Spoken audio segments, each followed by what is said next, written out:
بسم اللہ الرحمن الرحیم۔ السلام علیکم اسٹوڈنٹس۔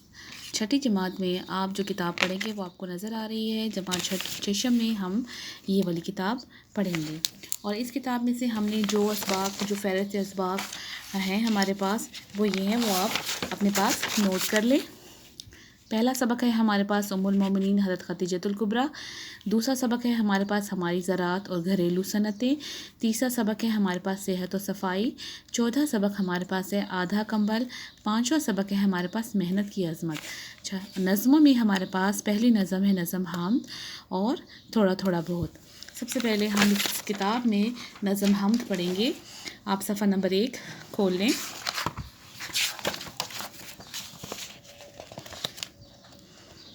صفحہ نمبر 1 پر ہم نے نظم حمد پڑھنی ہے۔ نظم حمد کیا ہوتی ہے؟ نظم شاعر کے خیالات اور احساسات کا اظہار ہوتا ہے، جس میں شاعر اپنے خیالات اور کا اظہار کرتا ہے اور قافیہ اور ردیف کی پابندی کرتا ہے۔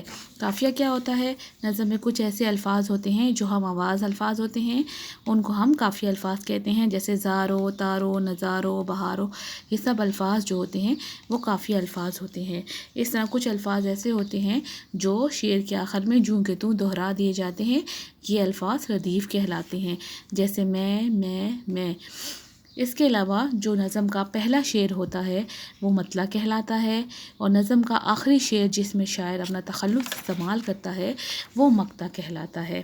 لیکن اس نظم میں آخری شعر میں شاعر نے اپنا تخلص استعمال نہیں کیا، اس لیے یہ اس نظم کا مقطع بالکل نہیں ہو سکتا۔ آپ یہ دیکھ لیں، قافیہ نظم میں موجود ہم آواز الفاظ قافیہ کہلاتے ہیں۔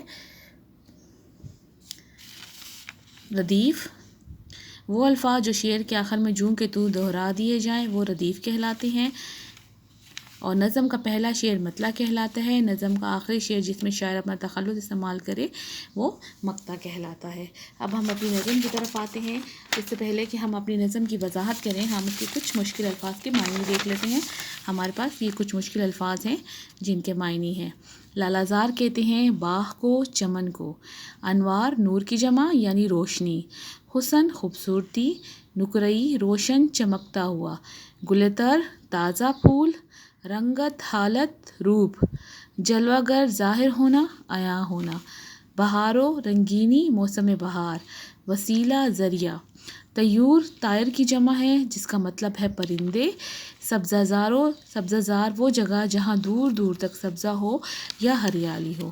مرغزار کہتے ہیں سبزہ زار کو یا باغ کو۔ شاہکار کا مطلب ہے سب سے بڑا کارنامہ۔ مثال مطلب نظیر۔ نظم کے شاعر ہمارے پاس ہیں طفیل ہوشیار پوری، آپ ان کو دیکھ سکتے ہیں، یہ ہمارے شاعر ہیں طفیل ہوشیار پوری، جنہوں نے یہ نظم لکھی ہے۔ طفیل ہوشیار پوری کا نام محمد طفیل تھا اور ان کا ادبی نام طفیل ہوشیار پوری ہے۔ یہ 14 جولائی 1914 کو ضلع ہوشیار پور مشرقی پنجاب میں پیدا ہوئے۔ تقسیم ہند کے بعد آپ لاہور میں رہنے لگے۔ آپ نے بہت سی کتابیں لکھیں۔ آپ کی اہم تصانیف میں میرے محبوب وطن، شعلہ جام اور تجدید شکوہ قابل ذکر ہے۔ اس کے علاوہ آپ نے مختلف فلموں کے گانے بھی لکھے ہیں۔ ان فلموں میں سے چند ایک کے نام ہیں، یہ ہیں شہری بابو، چند ماہی اور غالب۔ آپ 4 جنوری 1943 کو وفات پا گئے۔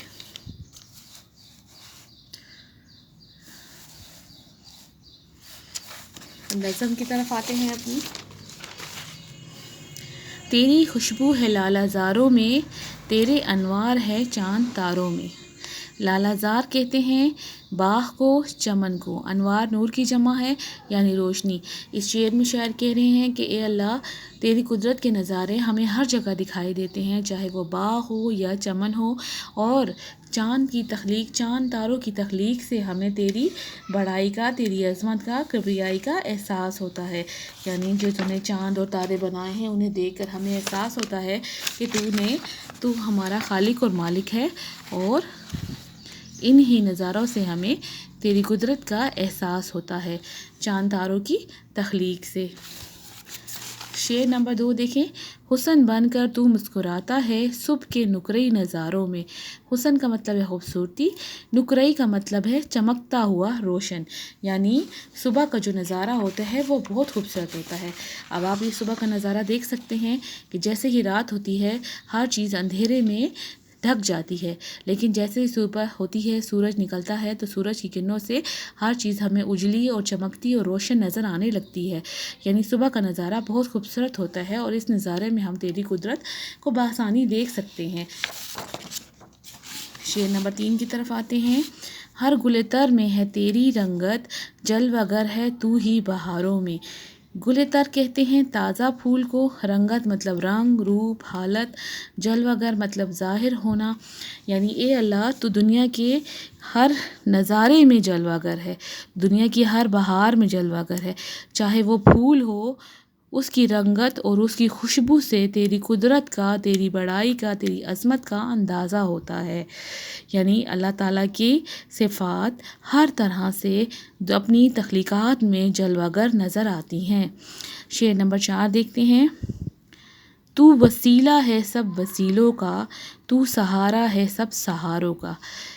اس شعر میں شاعر کہتے ہیں کہ اللہ تعالیٰ تو ہمارا خالق ہے، مالک ہے اور تو ہی ہمارا رازق ہے، تو ہمارا سب سے بڑا سہارا ہے، تو ہماری مدد کرنے والا ہے، جب بھی ہم مشکل میں ہوتے ہیں تم ہماری مدد کرتا ہے، یعنی اللہ تعالیٰ جو ہے وہ انسان کے شرک سے بھی زیادہ قریب ہے اور ہمیں صرف اللہ تعالیٰ کے وسیلے سے ہی مانگنا چاہیے۔ شعر نمبر 6 دیکھتے ہیں، ذکر تیرا طیور کرتے ہیں سبزہ زاروں میں مرغزاروں میں۔ طیور کہتے ہیں پرندے، یعنی طائر کی جمع، پرندے، سبزہ زار میں باغ، مرغزار کا مطلب بھی ہے باغ یا چمن، یہ دونوں الفاظ ایک دوسرے کے مترادف ہیں، یعنی سیم میننگ والے الفاظ ہیں، ایک جیسے معنی رکھنے والے الفاظ ہیں، یعنی اس شعر میں شاعر کہتے ہیں کہ جو پرندے ہیں جیسے ہی صبح ہوتی ہے وہ اپنی اپنی زبان میں اللہ تعالیٰ کی تسبیح بیان کرتے ہیں، اللہ تعالیٰ کا شکر ادا کرتے ہیں۔ اب پرندے کہاں رہتے ہیں؟ پرندے سبزہ زاروں میں رہتے ہیں، مرغزاروں میں رہتے ہیں یا لالا زاروں میں رہتے ہیں، پرندے جہاں پر بھی ہوتے ہیں وہ اللہ تعالیٰ کا شکر ادا کرتے ہیں، یا سبزہ زار، مرغزار اور لالا زار اس قسم کا ہو سکتا ہے جہاں پہ حد نگاہ سبزہ ہی سبزہ ہو، ہریالی ہو، اور ایسی ہی جگہوں پر آپ دیکھ سکتے ہیں کہ پرندے رہتے ہیں اور صبح ہوتے ہی پرندے اپنی زبان میں اللہ تعالیٰ کا شکر ادا کرتے ہیں۔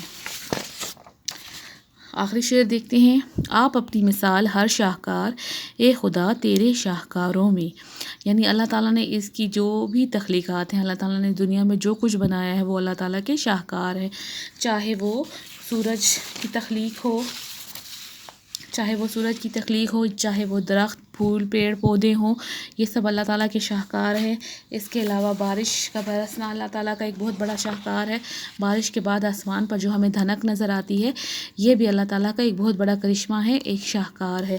اس طرح دریاؤں کا بہنا یہ بھی ایک بہت بڑا شاہکار ہے، چاند تاروں کا دنیا میں ہونا، چاند تاروں کا دنیا میں چمکنا، یہ بھی اللہ تعالیٰ کا ایک بہت بڑا شاہکار ہے۔ اس کے علاوہ دن کو رات میں بدلنا اور رات کو دن میں بدلنا یہ صرف اللہ تعالیٰ ہی کر سکتا ہے، یہ صرف اللہ تعالیٰ کا ہی قدرت کا کرشمہ ہے، یعنی اللہ تعالیٰ کے جتنے بھی شاہکار ہیں، جتنے بھی کرشمے ہیں وہ ایک سے بڑھ کر ایک ہے، کوئی بھی کرشمہ کسی سے کم نہیں ہو سکتا، یعنی ہر کرشمہ اپنی جگہ پر اپنی مثال آپ ہے، ہم کسی کو بھی کمتر نہیں سمجھ سکتے۔